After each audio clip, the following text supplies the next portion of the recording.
This world is full of strange and mysterious things that humans have not been able to explain, especially in the vast depths of the ocean, where huge questions still linger, sparking curiosity in many people, including scientists.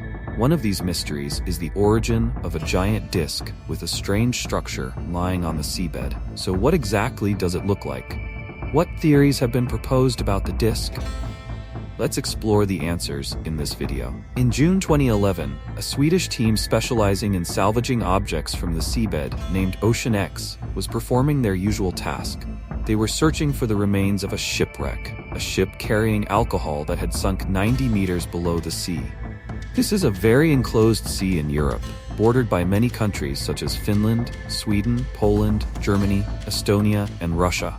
During their dive, the Ocean X team discovered a circular object of immense size. On their minimalistic screen, the disk had a diameter of up to 60 meters, with a thickness of 4 meters. According to the team's equipment, its edges were incredibly smooth and perfectly curved, making it seem like it could not possibly be a product of human craftsmanship. This strange object was likened by conspiracy theorists to the Millennium Falcon spaceship from the blockbuster movie Star Wars. By then, it was nearly dark, so the Ocean X team decided to return to the port of Stockholm, Sweden, to rest and prepare more thoroughly for their exploration of the strange disk. The next morning, they dove back down to the seabed to continue their work. After thoroughly preparing everything, the team leader felt something was off and suggested they should not rush, but use an unmanned device to investigate. Indeed, this caution proved necessary. As they approached the disk, the device suddenly lost communication, and all electronic equipment on the ship malfunctioned. Alarmed, the Ocean X team gathered all their equipment and immediately moved away from the strange area. Strangely, after traveling only 200 meters, all equipment began to work normally again. They went back near the disk, but everything was the same. The machines malfunctioned suddenly, but when they moved farther away, everything returned to normal. This repetitive pattern led the team to suspect that the disk was emitting some sort of signal causing interference. Not giving up, the Ocean X leader chose the most experienced diver to approach the disk in order to avoid signal loss. The ship was docked more than 200 meters away, and it was very dark at the seabed, so the diver relied on a small light mounted on his head to see everything. The experienced diver successfully approached the strange object. He used a specialized tool to strike the disk and collect a small sample for testing. Suddenly, the light on his head went out, and the oxygen in his scuba tank rapidly ran out. Terrified, he had to immediately surface and signal for help. The communication devices had been disabled, so the diver had to swim back to the ship, which was 200 meters away. The people on the ship couldn't hear what he was saying, but they sensed something was wrong. Therefore, the team members quickly pulled the safety line attached to the diver and rescued him.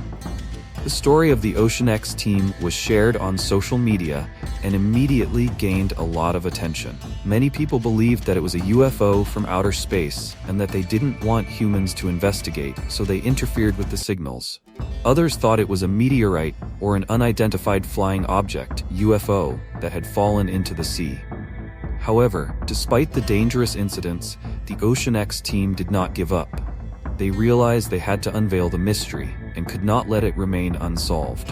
So another diver decided to take the risk once again. This time, he was better prepared and the dive was more successful than expected. He managed to collect a small sample about the size of his palm from the strange disk on the cold seabed. Brought back to the laboratory for analysis, Swedish scientists were surprised to find that the sample contained mostly metals like iron, manganese, and especially titanium. These are not rare metals, but their concentration and ratio were very strange, unlike any mineral deposits commonly found on Earth. When carbon radiography was used to determine its age, everyone was stunned to learn that the disk was around 140,000 years old, dating back to the prehistoric era of humanity. Has it really been lying on the seabed for that long? Since then, or it may have fallen at another time, many hypotheses have been proposed.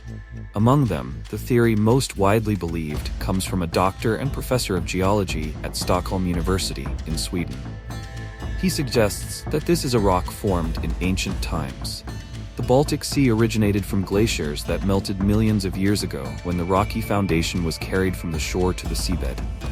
In terms of minerals, the rock sample consists of granite, gneiss, and cut stones, all of which are very common on Earth. Among these samples, there are also volcanic stones at the seabed, but they are not considered anything unusual. However, this theory is not entirely convincing. So if it's just a regular rock, why do electronic devices lose signal when approaching it? Another detail against Professor Bruch's theory is that the surface of the disk has clear step formations, which could not have been naturally formed. Behind the disk, there is a long streak, and when this streak ends, another object appears, but from an angle different from the original streak. Following these streaks, the OceanX team was amazed to discover a second similar disk about 200 meters away. They believe that all of these are remnants of an alien spacecraft that crashed into the Baltic Sea, broke in two, and was stretched out. This would explain the streaks and the steps, perhaps forming an entrance or exit for the spacecraft. The spaceship theory was further supported when a Swedish pilot spoke out on social media. He recounted an experience when he saw an unidentified flying object with a bizarre shape in the Baltic Sea sky. Initially, it was about 1,000 meters high, but when the pilot approached with his plane, the object suddenly ascended to 10,000 meters. What was astonishing was the incredible speed change. According to the pilot's experience, human aircraft cannot fly that fast. It disappeared from sight before he could take a photo. When asked, the image of the disk was very similar to the one the Oceanic team captured from the Baltic Sea floor. However, the debate about what the disk actually is has not ended. A researcher from the Woods Hole Oceanographic Institution in the US criticized the way the Oceanic team approached the matter. He argued that the images they captured using sonar technology were inaccurate, as they used cheap connection cables and improper calibration. The images in the press of the disk were actually products of graphic software used by tabloid newspapers, meaning they were partly imaginative and not accurate. An archaeologist working at the Stockholm Maritime Museum suggested that it should not be ruled out that this is a natural rock, even though it has a round shape and strangely curved edges that seem to be crafted, making it appear highly unusual. However, nature still produces things even stranger than this. Due to insufficient financial and human resources, the Oceanic team sent a request to the Swedish government and military for help in recovering the disk from the seabed, but all requests were denied. The reason was that it had not been clearly determined what the mysterious disk was, so spending resources and money could be wasted if it were just an ordinary rock. Additionally, the weather conditions in the Baltic Sea are not favorable. Though it is a closed sea, its large size and frequent storms and waves throughout the year hinder major operations. The Oceanic team seems to have continued their tireless research. They keep diving to take photos and collect samples. In response to these actions, Jonathan Hill, an expert from the Mars Aerospace Agency's European branch, expressed doubts about Oceanic's motives. He discovered that the Oceanic team's exploration plans also included setting up diving tours for tourists to view the strange disk. Aimed at wealthy tourists willing to pay a large amount of money for new and unique experiences, Oceanic's program included submarine diving and scuba diving, with a depth of 90 meters at the disk's location not being too deep. However, the question arises of how they ensure the safety of tourists, as all communication devices lose signal near the disk, and even scuba tanks mysteriously run out of air, making it very risky. Jonathan Hill stated that whenever someone announces an unusual phenomenon, it's important to check if they stand to benefit from it. He also suggested that the disk might simply be a fragment of earthly rocks. To this day, it has not been definitively confirmed what the disk at the bottom of the Baltic Sea actually is. If it is the legacy of a lost ancient civilization on Earth or a product of extraterrestrials, it would certainly be a discovery that would shake the world. The results could open up new revelations, not only about the past but also for the future of humanity. Thank you for watching the video. Goodbye and see you again.